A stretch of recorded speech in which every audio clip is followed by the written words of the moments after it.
سورہ آل عمران کی آیت نمبر 90 اور 91 کی تفسیر ہمیں بتاتی ہے کہ مرتے وقت کی توبہ قبول ہے یا نہیں، جس کے بارے میں ہے ایمان کے بعد کفر کرنے والوں کو، پھر اسی کفر پر مرنے والوں کو پروردگار عالم ڈرا رہا ہے کہ موت کے وقت کی تمہاری توبہ قبول نہ ہوگی، جیسے اور جگہ ہے وَلَيْسَتِ التَّوْبَةُ لِلَّذِينَ، آخر دم تک یعنی موت کے وقت تک گناہوں میں مبتلا رہنے والے موت کو دیکھ کر جو توبہ کریں وہ اللہ تعالیٰ کے یہاں قبول نہیں، اور یہی یہاں ہے کہ ان کی توبہ ہرگز مقبول نہ ہوگی، یعنی اس آیت کی تفسیر میں، اور یہی لوگ وہ ہیں جو راہ حق سے بھٹک کر باطل راہ پر لگ گئے۔ حضرت ابن عباس رضی اللہ عنہ فرماتے ہیں کہ کچھ لوگ مسلمان ہوئے، پھر مرتد ہو گئے، پھر اسلام لائے، پھر مرتد ہو گئے، پھر اپنی قوم کے پاس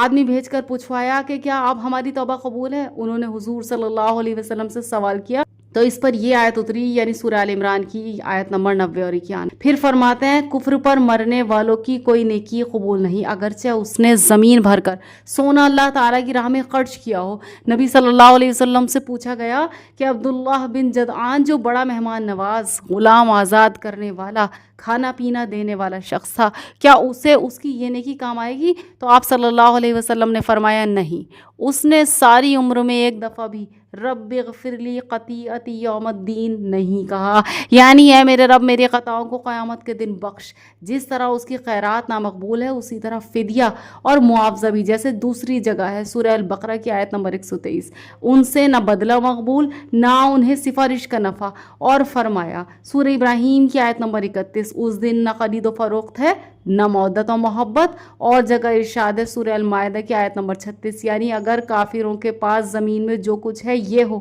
اور اتنا ہی اور بھی ہو، پھر اس سب کو قیامت کے عذابوں کے بدلے فدیہ دیں تو بھی نامقبول ہے، ان تکلیف والے المناک عذابوں کو سہنا ہی پڑے گا۔ پس ثابت ہوا کہ اللہ تعالیٰ کے عذابوں سے کفار کو کوئی چیز نہیں چھڑا سکتی، اگرچہ وہ بڑے نیک اور نہایت خرچ کرنے والے ہوں، اگرچہ زمین بھر بھر کر سونا راہ الہی میں لٹائیں، یا پہاڑوں اور ٹیلوں کی مٹی اور ریت و نرم زمین اور سخت زمین، خشکی اور تری کے ہم وزن سونا عذابوں کے بدلے دینا چاہیں۔ مسند احمد میں ہے کہ رسول اللہ صلی اللہ علیہ وسلم فرماتے ہیں جہنمی سے قیامت کے دن کہا جائے گا کہ زمین پر جو کچھ ہے اگر تیرا ہو جائے تو کیا تو اس سب کو ان سزاؤں کے بدلے اپنے فدیے میں دے ڈالے گا؟ وہ کہے گا ہاں، تو جناب باری تعالیٰ کا ارشاد ہوگا کہ میں نے تجھ سے بنسبت اس کے بہت کم چاہا تھا، میں نے تجھ سے اس وقت وعدہ لیا تھا جب تو اپنے باپ آدم علیہ السلام کی پیٹھ میں تھا کہ میرے ساتھ کسی کو شریک نہ بنانا، لیکن تو بغیر شرکیہ نہ رہا۔ یہ حدیث بخاری اور مسلم میں بھی